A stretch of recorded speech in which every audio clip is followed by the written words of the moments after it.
was the significance to you, not just spending time in London, but going over to Kent, uh, and going all the way down to Dover? What was that significance? Because a lot of times people come to London, and specifically central London, they just never leave, right? They just do the whole tourist trap things.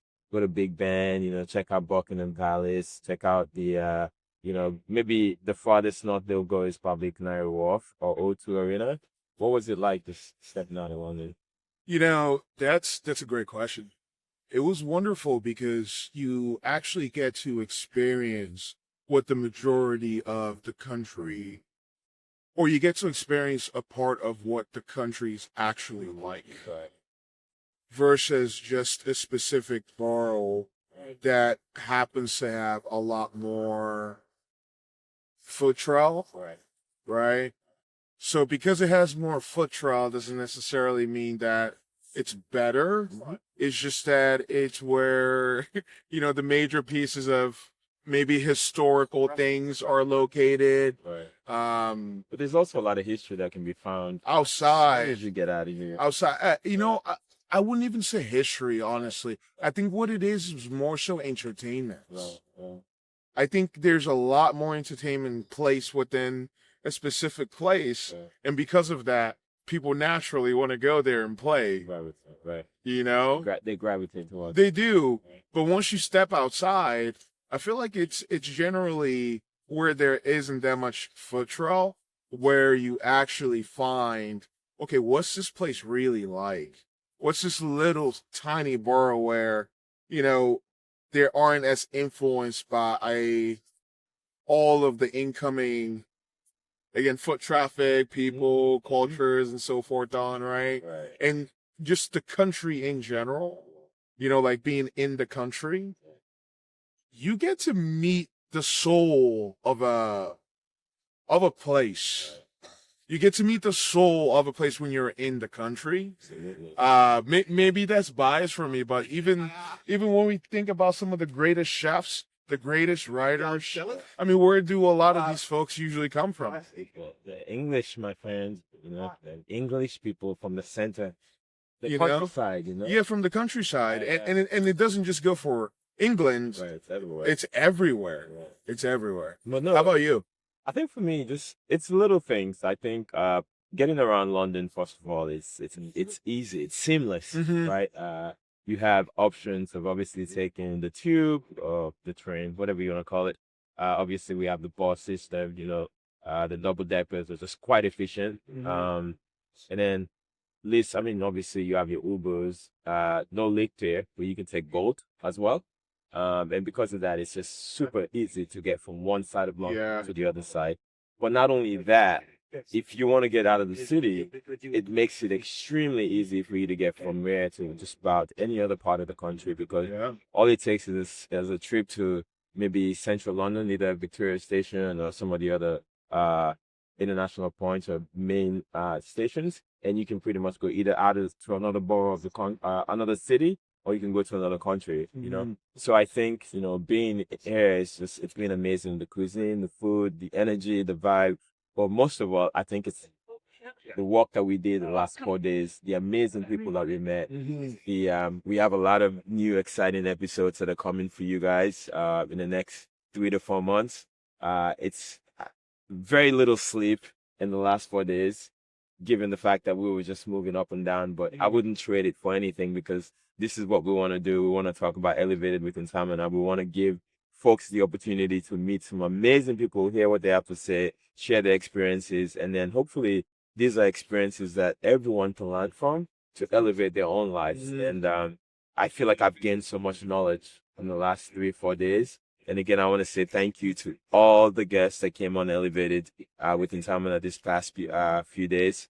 And I thank you for helping us tell our story and to enhance what we're trying to do. So again, my gratitude to everyone. What was your take from that? Yeah, so as far as transportation goes, oh, by the way, just to kind of correct something, because I was thinking of better way to really put it. So earlier when I said in the country, Right. you get a lot more authenticity. I believe it's simply due to the fact that there isn't as much noise. Right. Right. that's it. There isn't as much noise. So you get more time to think and more time to sort of be a bit. You can be introspective, Right. you know, Right. and reflect on how to, I don't know, your outlook on the world and so forth on. Right. But speaking of transportation, I think it was, and it always is, such a pleasure coming to just Europe in general. Right. But London's underground is It's underground, overground. It's immaculate. They've done it's a the great mecca job. of transportation. It's amazing. They've done a fantastic job. The fact that when we went down to Dover, I mean, what's it called? The Truth of Dover or something like that, which is just that water that separates France Right. and England. Right. We could have taken a ferry. In about what, 30 minutes or so? Yeah, we could have taken a ferry and we would have been right in France. Yeah, 30 to 45 minutes. And all it took was taking mainly the train, Right. walking for about, what, maybe, and because we chose to walk, right? Right. You don't have to do that if you don't want to, but it's a great way to experience. Yeah. You can take a 5-minute taxi from the station to the ferry. Yeah, but you don't get to. We advise that if you can, try to walk around and take enjoy some of these smaller cities. Yes. You know, I mean, Dover for one was just amazing. I mean, if you ever find yourself here and you make it down to Dover, definitely go to the castle. Check out the amazing Dover Castle. And again, the countryside. If you do have friends that live in the countryside, shout out to my guy Duval for letting us come check out this place. Amazing countryside. And again, I can kind of see where the creativity comes from. To your point, I think being away from all of this, I love this, don't get me wrong. Yes. But sometimes it allows you to be a bit more introspective, which allows you to kind of like lay out your plans and then try to execute. Right. And I think with Elevated, that's what we try to do. I think it's important that when you come up with plans for greatness, or whatever it is that you want to do, that you clearly define what you're trying to do, how you're going to go about it, and then give yourself pointers to say, okay, this is point A, point B, point C. These are my tasks, right? And as soon as you go through that, you'll find getting to that end point of accomplishment a little bit easier, right? Because if it's all just jumbled up, you never know what you've accomplished, where you're going, what's been done. So just be very, very strategic, lay it out, and then just one step at a time, one step at a time. But just in closing, as we head out to the next city, we're heading to Spain and then hopefully Madrid. What's been your take and how do you want to kind of close your experience in London? Oh man. London is just, it's such a vibe, man. Right. It's such a vibe. Right. You go to all the right places. I mean, I think something else I really like about London is the fact that you don't necessarily need to go to some, crazy place. Right. You could go to just your local pub Yeah. and you would have so much fun. Like again, like what Danielle is saying is you don't have to go to all the posh places, No. Just keep it simple, man. No. You have so much fun when it's just like 100% just low key.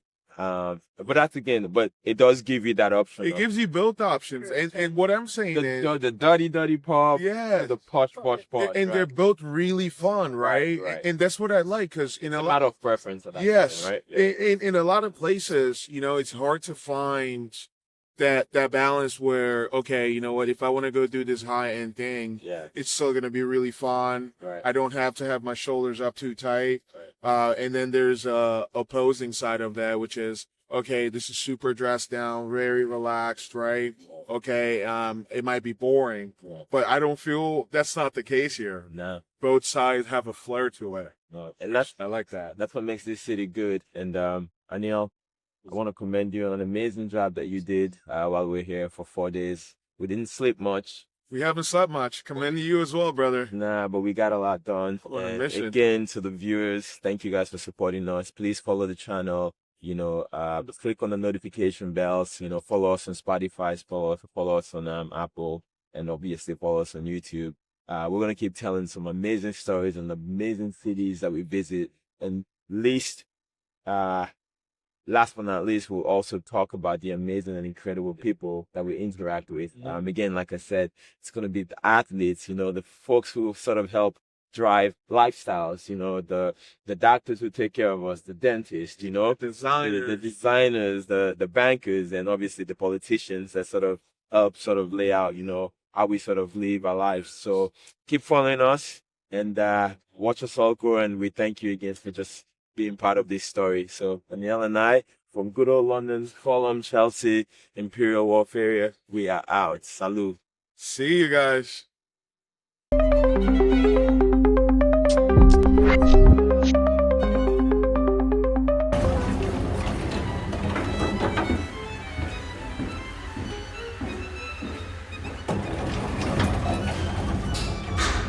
It at night, which is completely different from any of the other episodes we've done in the cities we've visited, because I wanted to bring out a different vibe, a different feel, and kind of show you some of the cool spots that I like to hang out at whenever I'm in Madrid. So follow us, let's go hang out. But for people who don't know what Tapas is, tell me, why is it so unique to say? So the something like a little bit of tortilla, a little bit of jamon,